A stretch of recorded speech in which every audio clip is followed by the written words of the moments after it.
Indian journalist रविश कुमार ने एक term निकाली, गोदी मीडिया, जिसे ऐसे मीडिया चैनल्स और जर्नलिस्ट के लिए इस्तेमाल किया जाता है जो नरेंद्र मोदी की हुकूमत की तारीफें करने में ही पूरा दिन लगे रहते हैं। हालांकि जो पार्टी हुकूमत में होती है, मीडिया उसकी खामियों को ज्यादा हाईलाइट करता है। इसलिए तंग आकर इंडियन ओपोजिशन पार्टीज ने लास्ट ईयर उन सारे जर्नलिस्ट का ही बाइकआउट कर दिया, ये कहते हुए कि हम इस नफरत के बाजार में मजीद शामिल नहीं होंगे। कुछ इस तरह का ही फिल्मी दुनिया के साथ भी आजकल हो रहा है। एक के बाद एक फिल्म ऐसी रिलीज की जा रही है जो नरेंद्र मोदी की ही तारीफों के फूल बांधती नजर आ रही है, जिनमें से कुछ तो खास तौर पर इलेक्शन से पहले रिलीज की जा रही हैं, ताकि इलेक्शन में फायदा मिल सके। न सिर्फ ये बल्कि यहाँ सब कुछ खुलेआम हो रहा है, क्योंकि मीडिया पर तो चले इल्जाम था कि वो मोदी गवर्नमेंट का माउथ पीस बना हुआ है, लेकिन यहाँ तो नरेंद्र मोदी खुद भी उन फिल्मों को पब्लिकली सपोर्ट करके तस्दीक कर रहे हैं कि अब फिल्म इंडस्ट्री भी गोदी सिनेमा में तब्दील हो रही है। आज उन फिल्मों को कवर करने की कोशिश करते हैं जिन्होंने मोदी गवर्नमेंट के ही गीत गाए,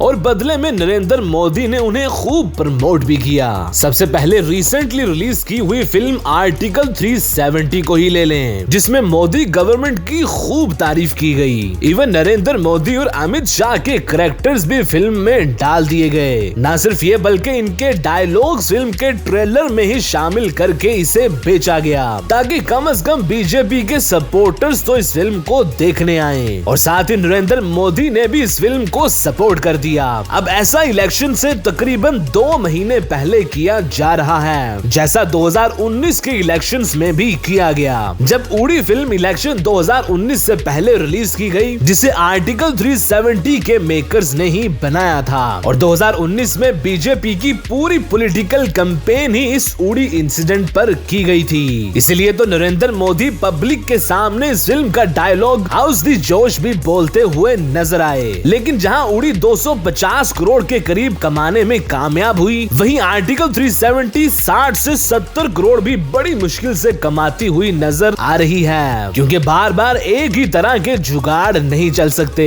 इसी तरह 2022 में द कश्मीर फाइल्स के नाम से एक फिल्म रिलीज की गई, जिसे हर तरफ से प्रोपेगेंडा कहा गया। इसलिए उसे बचाने के लिए इंडियन प्राइम मिनिस्टर खुद ही मैदान में आ गए, क्योंकि ये फिल्म उनकी पॉलिसी से मिलती जुलती थी। और जैसा कहा जाता है कि बदनाम अगर होंगे तो क्या नाम ना होगा, इसलिए इतनी ज्यादा कंट्रोवर्सी की वजह से ये फिल्म अच्छा खासा बिजनेस करके ब्लॉकबस्टर बन गई। इसलिए इस फिल्म के डायरेक्टर ने सोचा क्यों ना दोबारा कोई ऐसी ही कहानी खुद से बना ली जाए, और कहा यह जाए कि ये भी एक सच्ची कहानी है। द वैक्सीन वॉर के नाम से फिल्म रिलीज की गई, जिसमें ये बेचना चाहा कि किस तरह मीडिया और पॉलिटिशियंस इंडिया की अपनी वैक्सीन बनाने के खिलाफ थे, जिस पर ऑफ कोर्स मोदी गवर्नमेंट के होते हुए ही काम हुआ। तो ये फिल्म भी गोदी सिनेमा ही दिखाती रही। इसलिए तो नरेंद्र मोदी ने राजस्थान में होने वाले इलेक्शन के दौरान पब्लिकली इस फिल्म को भी सपोर्ट किया, लेकिन यहाँ भी ऑडियंस दोबारा मामूल नहीं बन सकी। और जहाँ द कश्मीर फाइल्स ने 250 करोड़ के करीब बिजनेस किया, वहीं द वैक्सीन वॉर 10-12 करोड़ भी नहीं कमा सकी। इसी तरह 2023 में द केरला स्टोरी के नाम से फिल्म रिलीज की गई, जिसे पॉलिटिशियन से लेकर एक्टर्स, डायरेक्टर्स सभी ने क्रिटिसाइज किया,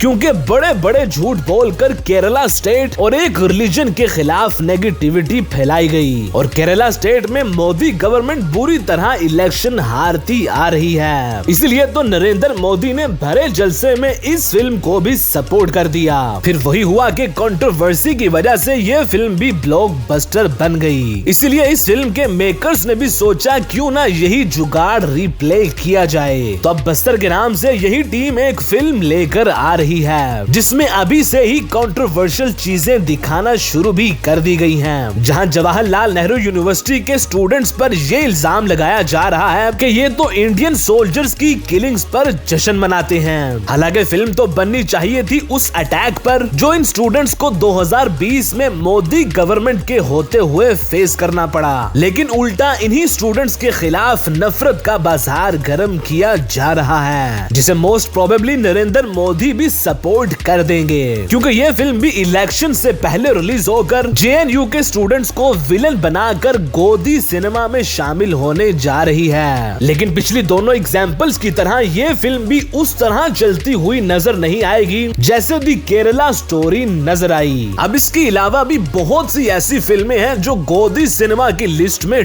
टॉप पर आती हैं, जैसा कि इलेक्शन 2019 से एक हफ्ता पहले रिलीज होने वाली फिल्म पीएम नरेंद्र मोदी, जिसकी रिलीज डेट बाद में रोक कर उसे 1 महीने बाद रिलीज किया गया, जिसमें प्रोपेगेंडा इतना क्लियर था कि बीजेपी वालों ने भी ये फिल्म देखना पसंद नहीं की, इसलिए ये फिल्म फ्लॉप हो गई। अब इन सारी एग्जाम्पल से ये क्लियर होता है कि झूठ बोलकर और प्रोपेगेंडा करके फिल्म एक दफा तो चलाई जा सकती है, लेकिन बार बार ऐसी फिल्में नहीं चल सकती और उल्टा फिल्म इंडस्ट्री को ही बदनाम करके रख देती है। इसलिए फिल्मों को आर्ट ही रहने दिया जाए तो बेहतर होगा, वरना ये हिंदी सिनेमा जो इतनी तरक्की कर चुका है वो कहीं गोदी मीडिया की तरह गाली ही ना बन जाए जिसे नफरत का बाजार समझा जाने लगे।